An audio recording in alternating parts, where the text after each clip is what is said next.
오늘 본문 말씀에 나오는 이 베드로, 여러분은 이 베드로 하면 무엇이 떠오릅니까? 저는 오늘 말씀을 준비하면서 개인적으로 이 베드로의 새로운 모습이라고 해야 할까요? 그 모습이 참 은혜가 되었습니다. 왜냐하면 제가 베드로랑 좀 닮은 모습이 있기 때문입니다. 제가 대학생 때 교회 대학부에서 담당 목사님께서 하루는 기질 테스트라는 것을 하시는 겁니다. 그래서 제가 하나하나 체크해 보니까 저에게 제일 많이 나오는 그 기질이 다혈질이었는데 다혈질의 그 대표적인 인물이 바로 베드로였습니다. 그래서 그때부터 베드로 하면 베드로 형님 하면서 베드로를 그때부터 참 좋아하였습니다. 그리고 어쩌면 성격이 급하고 빨리빨리를 좋아하는 이 우리나라 사람들에게 가장 닮은 사람 가운데 한 명이 바로 이 베드로가 아닐까 생각해 봅니다. 성 어거스틴은 베드로와 요한을 비교하면서 요한은 예수가 사랑한 제자이고 베드로는 예수를 사랑한 제자이다 라고 말을 했습니다. 무슨 뜻입니까? 그 표현대로 베드로는 자신이 사랑을 바칠 그 대상이 생겼을 때 그 자리에서 생업과 또한 가족까지 포기하고 그를 따를 만큼 무모하고 또한 단순하면서 또한 헌신적이고 열정이 있는 인물입니다. 그리고 이 베드로는 기후변화가 심했던 이 갈릴리 호수처럼 감정 기복이 심했다고 합니다. 그래서 누군가 그를 가리켜 갈릴리 호수 같은 사람이다 라고도 했습니다. 또한 그는 물 위를 걸어오시는 예수님을 보고 자기도 같이 물 위를 걸으려고 하다가 바람을 보고 무서워서 그만 물에 빠져버렸던, 어쩌면 바람 앞에 갈대와 같은 사도였다라고도 합니다. 또한 베드로 하면 여러분은 떠오르는 고백이 있습니까? 무엇입니까? 바로 주는 그리스도시요 살아계신 하나님의 아들입니다. 이러한 최상의 고백, 이런 최고의 고백을 하고 나서 이 여운이 끝나기도 전에 예수님께서 십자가에 못 박혀 죽고 사흘 만에 부활하리라는 이 예수님의 말씀에 정면으로 반박했던 정말 성급하고 경솔한 인물이 이 베드로가 아닌가 생각합니다. 끝으로 오늘 밤 닭 울기 전에 네가 3번 나를 부인하리라, 예수님께서 이렇게 말씀하셨죠. 그러자 베드로가 내가 주와 함께 죽을지언정 정말 주님을 부인하지 않겠습니다 라고 큰 소리를 쳤지만 우리가 익히 알듯이 이내 돌아서서 주님을 모른다고 3번이나 부인하고 밖에 나가 심히 통곡한 그 모습, 어쩌면 또 한편으로 참 정이 가는 인물이 이 베드로가 아닌가 생각해 봅니다. 그런데 이런 것들이 우리가 일반적으로 알고 있는 이 베드로의 모습이라고 하면 오늘 본문에서는 베드로의 또 다른 모습을 볼 수 있습니다. 지난주 말씀처럼 닫힌 상황 속에서 열린 마음, 열린 모습으로 반응해 나갔던 이 베드로의 모습입니다. 그 중심에는 하나님이 계셨고, 물론 하나님께서 베드로를 위해서 많은 작업을 하여서 베드로의 마음을 열어 가셨고, 그런 베드로의 그 열린 마음을 통해서 이방 선교까지 열려지게 되었습니다. 이방인들을 향한 하나님의 그 놀라운 구원의 역사가 이어지게 됩니다. 그리고 바로 그 중심에는 그 누구도 막을 수 없는, 그 어떤 것도 막을 수 없는 하나님이 계십니다. 하나님께서 이 모든 일을 주관하고 이끌고 계십니다. 그래서 이 베드로도 결론적으로 얘기하는 이 17절에 고백합니다. 내가 누구이기에 하나님을 능히 맡겠느냐라고 말입니다. 내가 누구이기에 하나님을 능히 맡겠느냐. 바로 이 고백이 오늘 이 말씀을 묵상한 우리의 모든 고백이 되길 기도합니다. 오늘 본문 이야기를 살펴보면 이 베드로가 이방인 고넬료 집에 들어가 며칠을 머물러 함께 먹고 마시매 세례도 베풀고 또 이방인이 성령을 받습니다. 그리고 고넬료의 가솔들에게도 복음을 전합니다. 그런데 그 소문은 베드로가 예루살렘에 도착하기도 전에 온 교회에 퍼졌습니다. 베드로의 행동은 예루살렘의 신앙인들, 다시 말해 그의 형제들이죠. 그의 형제들에게 정말 혁명과 같이 아주 큰 충격을 주었습니다. 그것도 유대 기독교의 수장이 한 행동이었기 때문에 당연히 그의 행동은 아주 큰 파장을 일으켰습니다. 그러자 그가 비난을 받습니다. 무엇이라고 비난을 받습니까? 2절, 3절을 읽어보면 베드로가 예루살렘에 올라갔을 때 할례자들이 비난하여 이르되 내가 무할례자의 집에 들어가 함께 먹었다 하니, 어찌 할례받은 유대인이 할례받지 않는 이방인 집에 들어가 식사를 하고 교제를 할 수 있냐며 형제들이 그를 비난하였습니다. 그들은 유대교에서 예수 그리스도를 믿는 기독교로 개종을 했습니다. 개종을 했지만 여전히 그들의 닫힌 마음 가운데는 그래도 할례를 받아야 한다고 생각을 했습니다. 또한 이 무할례자 집에 들어가 함께 먹으며 더 나아가 할례 받지 않고 개종하지 않은 이방인이, 특히 그가 누굽니까? 로마 간부, 이 백부장, 이 고넬료가 교회에 온다면 어쩌면 큰 문제가 생기지 않을까 하는 그런 두려움도 생겼을 것입니다. 그러니 그들이 보기에는 이 베드로가 분명히 잘못한 것입니다. 베드로가 아무리 예수님의 특출한, 정말 특별한 제자이고 또 그들이 기독교 자기들의 수장이라고 할지라도 그들은 그것을 용납할 수 없었습니다. 그런 마음으로 형제들은 베드로를 비난하는데, 여기 비난하여의 원형인 디아크리노라는 단어는 구별하다, 분별하다라는 뜻입니다. 그리고 여기 2절에서는 적대적 마음으로 자신을 상대방과 분리하다라는 의미에서 더 나아가 지속적으로 끈질기게 이 사람들이 비난한다는 의미입니다. 그렇게 형제들에게 정말 고생했다, 수고했다, 몸은 괜찮냐 이런 소리가 아닌 정말 끈질기게 지속적으로 비난받는 이 베드로의 마음은 어떠하였을까요? 아니 그래도 내가 리더이고 대표인데 너희들이 나를 뽑았지 않냐? 그러면 너희들이 나를 좀 믿어줘야 되지 않냐? 그리고 물론 나도 너희들과 좀 처음에는 같은 생각이었지만 이것은 하나님이 시킨 것이고 하나님이 한 것인데 왜 그렇게 나를 힘들게 하느냐? 어쩌면 이 베드로의 마음 가운데 좀 섭섭한, 조금 서운하기도 했을 것 같고 또 한편으로 화가 나기도 했을 것 같아요. 정말 옛날 내 성격 같으면 같이 대들고 이렇게 싸웠을 것인데 이런 생각도 했을 것 같은데, 그 베드로는 어떻게 합니까? 자신을 비난하는 형제들에게 이 베드로가 보여줬던 모습은 제가 알고 있는 평소에 그의 모습과는 달랐습니다. 4절 말씀을 읽어보면 뭐라고 합니까?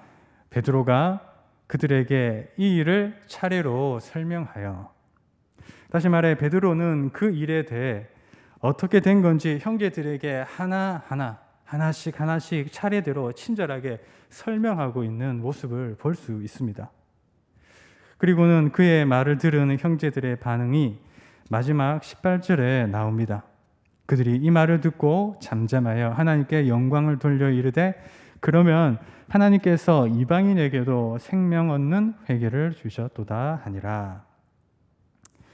과연 베드로가 그 형제들에게 어떻게 얘기했길래, 뭐라고 얘기했길래, 그리고 그의 말을 듣고 잠잠하여 그 형제들이 하나님께 영광을 돌릴 수 있었을까? 분명한 것은 평소 그의 성격이나 모습과는 달랐다는 것입니다. 그리고 그 핵심은 10장에서도 나오고 또한 11장에서도 다시 반복되어 나오는 것처럼 하나님께서 이 모든 것을 주관하셨다는 것입니다. 어쩌면 그의 간증과도 같은 이 고백을 마친 후 결론적으로 그는 17절에서 얘기하죠. 내가 누구이기에 하나님을 능히 맡겠느냐 하더라. 바로 내가 누구이기에, 이것은 하나님 앞에 자신은 어떤 존재인지, 그리고 그 하나님은 어떤 분이신지, 바로 그의 신앙 고백이 아주 잘 담겨져 있습니다. 그리고 저는 이 베드로의 고백이 이전에 예수님께 했던 주는 그리스도시요 살아계신 하나님의 아들입니다. 네, 이 고백, 이 최상의, 이 최고의 고백과 비교하여 이제는 그때와는 좀 달랐습니다. 이전과는 다른 아주 깊은 진실함, 그리고 무게가 담긴 그 형제들을 향하는 고백이었을 것입니다. 그는 겸손히 그리고 진실하게 회개하는 마음으로 형제들을 설득합니다. 나도 솔직히 그 고넬료 집에 가기 너무나 싫었습니다. 그래서 하나님께서 일어나 잡아 먹으라고 말씀하셨을 때 3번이나 저는 다친 마음으로 하나님의 말씀을 듣지 않았습니다. 저도 참 이렇게 부끄러운 사람, 부끄러운 존재입니다.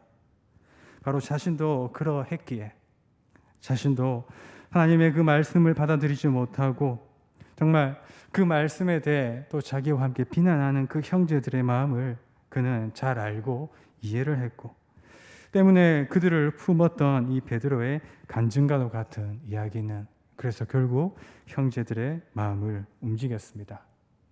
형제들은 베드로의 말에 수긍하여 결국 하나님께서 인도하셨음을 그들은 받아들입니다. 그들이 이 말을 듣고 잠잠하여 하나님께 영광을 돌려 이르되, 그러면 하나님께서 이방인에게도 생명 얻는 회개를 주셨도라 하니라. 이처럼 이 마지막 절에 생명을 얻는 회개라는 말씀과 같이 베드로는 잠잠히 그 역시도 회개를 하며, 또한 형제들도 함께 자신들의 그 다친 마음, 다친 모습에 대해 회개하며, 그렇게 예루살렘 교회는 아주 어렵게 이방 선교에 대한 그 위대한 시작점이 됩니다. 사랑하는 여러분은 이 한 사람의 베드로, 그리고 그 형제들의 모습에 대해 이해가 되십니까? 이들에 대해 어떻게 생각하십니까? 한편으로 이 베드로가 하나씩 차례대로 그 형제들에게 친절하게 설명하는 모습을 생각해 보면 저에게는 참 낯선 모습인 것 같습니다. 참 불같은 이 베드로의 모습과는 좀 다른 모습이죠. 여러분은 사람이 바뀐다고 생각하십니까? 바뀌지 않는다고 생각합니까? 사람은 믿음의 대상이 아니라 용서의 대상, 사랑의 대상이라는 말처럼 우리는 끊임없이 흔들리고 넘어지며 참 바뀌지 않는 게 우리들의 모습인 것 같습니다. 그러나 그런 베드로를 바로 하나님께서 역사하셔서, 하나님께서 그를 열어가셨던 것처럼 하나님께서 역사하시면, 그리고 성령이 임하면 사람은 얼마든지 바뀔 수 있습니다. 그리고 그 목적이, 또한 그 뜻이 이방 선교와 같이 오직 구원을 위해서라고 한다면 하나님께서는 반드시 역사하십니다. 하나님께서는 반드시 그 모든 것을 열어 가십니다. 그 누구도 그런 하나님을, 그 어떤 것도 그 하나님을 막을 수 없습니다. 그래서 그 한 사람을 통하여 구원의 문이 열리고, 또한 그로 인해서 그 구원은 계속 퍼져 나가게 됩니다. 저는 오늘 이 말씀을 준비하며 또 이 말씀을 묵상하며 참 부끄러운 고백이지만, 저는 지난 교회에서 어떻게 제가 들렸냐면, 저는 말씀이 안 들리는 목사다. 구속사 말씀이 들리지 않는 이 목사로, 다시 말해 다친 마음의 이 목사의 모습이 많았습니다. 참 제가 제 스스로 생각하기에도 저는 참 부족한 게 많고, 또 이 머리로는 알겠는데 그것이 마음까지 또 가슴까지 내려오지 않아 참 힘든 적이 많았습니다. 그래서 오죽하면 담임 목사님께서도 저에게 내 힘으로 구속사가 깨달아지지 않아 명목사는 참 힘들겠어요, 이런 말씀을 해주시며 많은 양육과 또한 선물을 주셨습니다. 사역을 시작한 지 저는 한 10년 정도 되어 가면서 어느 순간 제 안에 좀 벽이 생겼습니다. 제 안에 생긴 이 벽에 저는 갇혀 있었습니다. 분명히 하나님을 믿는 믿음으로 그것을 뛰어넘거나 그것을 정말 뚫어야 되는데 그러지 못하고 이 어려운 일이 생기면 또한 고난이 찾아오면 이 베드로의 고백, 내가 누구이기에, 이 베드로의 고백과 같지 않고 바로 내가 누군데 하면서 바로 내 열심으로, 내 노력으로, 또한 내 성품으로 그것을 해결하고 했던 저의 모습이 있었고요. 그리고 저는 주님 이거밖에 안 됩니다. 네, 이런 모습으로 주님 저는 할 수 없어요. 이런 모습 때문에 하나님께서 정말 역사하시는 그 일을 나 자신이 막았던, 그래서 참 많은 것들이 좀 뒤로 이렇게 연기되지 않았나 그런 생각을 해봅니다. 그래서 사실 저는 오늘 말씀의 이 마지막에 이 생명을 얻는 회개, 생명을 얻는 회개는 바로 나에게 필요한 말씀임을 저는 깨닫습니다.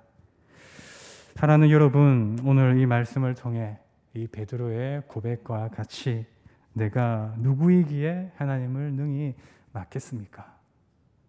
바로 이 고백이 저와 여러분의 고백이 되길 원합니다. 하나님은 누구도 그 무엇도 막을 수 없습니다. 바로 그 하나님께서 먼저 베드로에게 찾아가셨던 것처럼, 그래서 그의 닫힌 마음을 열어 하나님께서 역사하셨던 것처럼 하나님께서 하나씩 열어 가셨듯이 우리에게도 하나님께서는 우리를 먼저 구원해 주셨고 먼저 찾아오셨습니다. 바로 잃은 양을 찾는 그 목자처럼, 그리고 다시 돌아오길 원하는 그 아버지의 마음으로 하나님은 우리의 구원을 위해 오늘도 역사하시며 오늘도 인도하십니다. 여전히 우리 마음 가운데, 우리 안에는 다친 마음들, 또한 우리 상황과 환경 가운데는 정말 탄식이 나오는 그런 힘든 많은 것들이 있겠지만 우리는 그 가운데 기억하기 원합니다. 하나님은 어떤 분이십니까? 그리고 또한 우리는 누구입니까? 오늘도 여전히 힘든 하루하루의 삶을 살고 있지만 하나님께서는 이렇게 우리를 자녀 삼아 주시며 구원해 주시며 특별히 이 공동체로, 이 대청교회로 하나님의 품으로, 곁으로 우리를 불러주셨습니다. 그리고 요즘 우리가 듣는 이 사도행전, 누가복음, 이 시편 말씀과 같이 하나님의 말씀을 우리에게 해주십니다. 이 말씀을 듣고 우리는 바로 이 하나님의 말씀 앞에 믿음으로, 열린 마음으로, 또한 선한 마음으로 우리가 반응하여 그 누구도 그 무엇도 막을 수 없는 하나님과 함께, 그 누구도 막을 수 없는 여러분의 인생에 좀 하나님의 역사하는 그 귀한 간증이 넘쳐나는 우리 모든 성도님들 되시기를 주님의 이름으로 축복합니다. 기도하겠습니다.